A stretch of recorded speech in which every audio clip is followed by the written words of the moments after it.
Empathy is a key and essential element for being a successful leader. Without exception, it needs to be developed in us as leaders if we're going to be effective.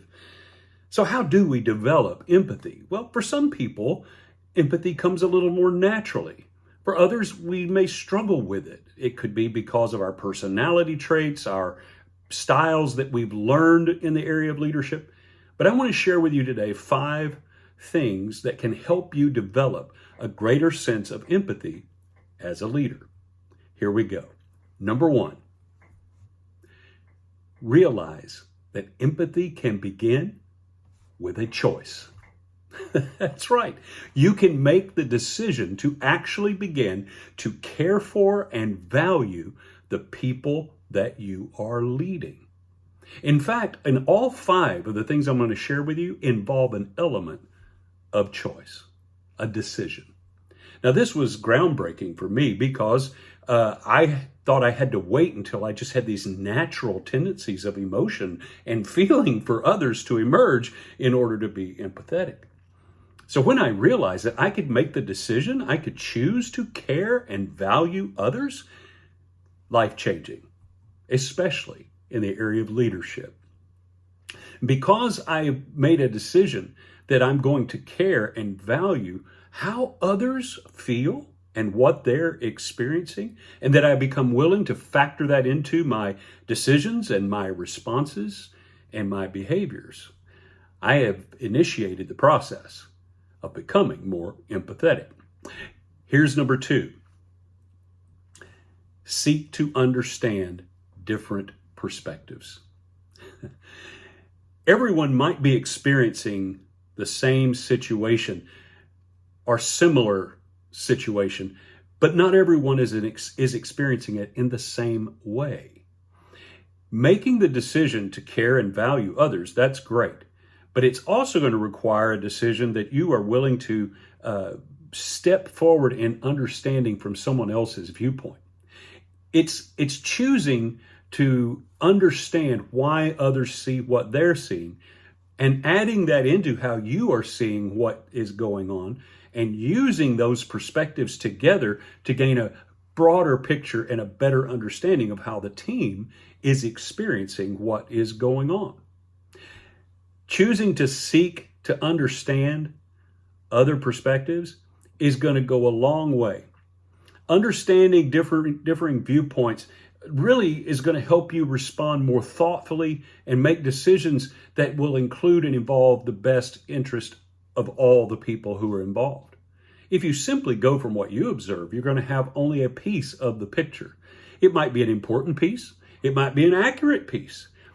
But because you've chosen to care for and value the team members that you are leading, understanding their perspective will give you a broader sense of understanding and help you to care and value them even more.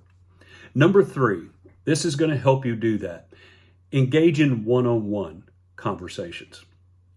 You will probably be able to gain some insight from your group calls and the different engagement activities that you design or whatever, but nothing is better than a one-on-one conversation. And you might say, well, Bill, we work remotely. I get it. A personal call. A video call is fine, but it's just you and that other person. It's not a group experience. So in that private time, you have the ability to ask questions. What challenges are you facing? How is this change we're making? Or how is this goal that we've set? How is it impacting you from your place on the team? You can even expand beyond that. What's going on outside of work?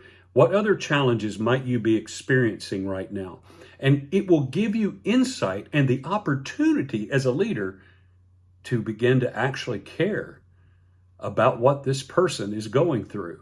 You see them beyond just being a team member. They're a human person and they're living life, and work is a major part of that. And you can begin to develop that empathy that gives you better understanding.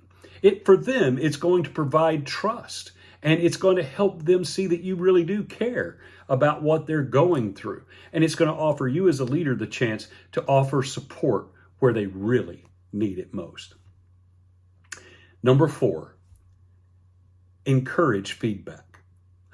Okay, calm down. I know none of us enjoys criticism, but even that can be helpful when viewed through the proper lens. When I talk about encouraging feedback, actively seek and ask for feedback from your team. How are we doing? Are we making the progress that it looks like we're making? What do you think about this? By encouraging that active feedback from your team members, it's going to show that you value other people's opinions, and it's going to help you see things better and more clearly. And it might even lead to you adjusting or even adapting your approach based on the input that you've gained. Now, you may not think you want feedback, but trust me, as a leader, you need it. You need it. You need it to understand where you are in the process. You need it in order to understand how your team is actually doing. Feedback is essential. Sometimes we even have to fight for it as leaders because people want to just tell the leader what the leader wants to hear, right? But we want to encourage feedback. And when we do so, hearing their feedback and then actually using it in the decision-making process, another step towards being an empathetic leader. Here's the fifth one. Get out of your space and go to theirs. I could say just get out of your office and go to the workplace. But here's what I mean. Move beyond where you do what you do and go to where they do what they do. That will give you a much clearer picture of what they're actually experiencing. Instead of just staying in your workspace, go to their workspace whenever you can.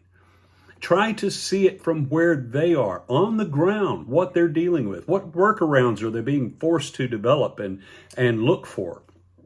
Doing this will help you have a better picture of how the people you're leading are actually experiencing what's going on. That helps you go, my gosh, what would this be like if I were having to do this, or if I were in this space or facing this challenge or experience? That's where the empathetic responses can begin to come forward.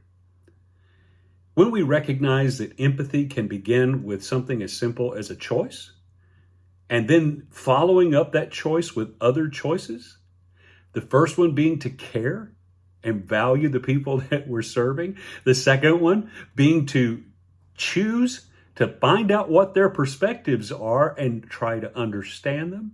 The third, I'm going to be willing to make the choice to engage in some one-on-one conversations so I can get some really open and honest answers. I'm going to choose to actively seek feedback from my team and use it as information that will help us make good decisions. And I'm going to do as best I can to move out of my space and move into their space so that I have a better understanding. I believe that all 5 of these things, if we will just take step number 1, make the decision, I'm going to care for and value my team, well, you're well on your way to becoming a more empathetic leader.